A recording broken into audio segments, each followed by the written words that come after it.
xolasa mana Insof taksi dasturimizni samarqandlik akalarimizga sotdik. Dasturimizni sotish bilan birga ularga qisqa raqam olib berish jarayonidamiz. Hammasi albatta qonuniy talablar asosida. Xo'p, Samarqand viloyati uchun mana 14-26 qisqa raqamimizda auksionda o'ynashiga bir necha soniyalar qoldi. Mana 1 daqiqa 38 soniya. Soniyadan keyin agar qo'shimcha ishtirokchimizga qo'shilmasa, akalarimiz auksion g'olibi deb topiladi va mashina nomerida taksi faoliyatida ishlash uchun olishadi. Bu nomerda albatta arzon hamma biladi. Bilmaganlar uchun mana 12 million pul chiqqan. Akalarimiz ikkinchi qadamda 12 million 584 so'mga sotib olishmoqchi. Buni kartalarini tushunmagan klientlarimiz uchun bizda bonus sifatida yordam beramiz.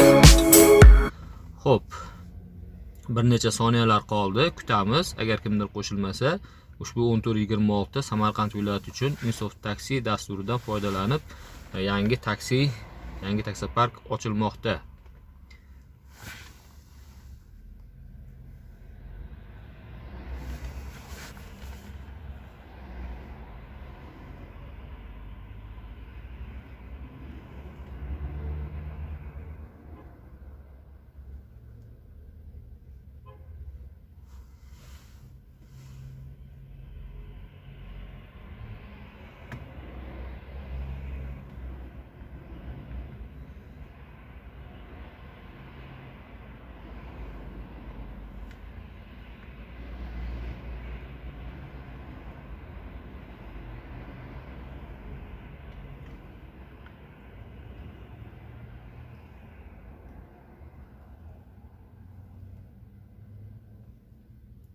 Hop, bana 0001 soniya. Xudo xolasa, agar keyingi ishtirokchimiz qo'shilganda bizga 10 daqiqa qo'shib bergan bo'lardi.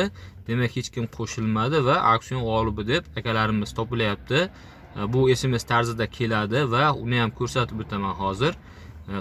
Keyingi qancha summa to'lash kerakligi, qancha muddatlab berish kerakligi, agar sizlarda ham shunday taksi park ochish niyat bor, qiziqish bor, imkoniyat bor, vaqt bor, lekin bu narsa meni qo'limdan kelmaydi, nima qilaman, kimga boraman, qanday olaman, bu dasturi ishonchlimi, aldanib qolganman, bir marta kuyganman deganlar uchun biz qonuniy tartibda ishlaymiz. Ya'ni birinchi shartnoma qilamiz. Shartnomamiz ham Didoxdan to'g'ri usulda elektron raqamli imzo bilan imzolanib bo'ladi. Hech qanaqa xolis ishtirokchilar bo'lmagan holatda Didox orqali elektron raqamli imzo bilan imzolanadi shartnoma.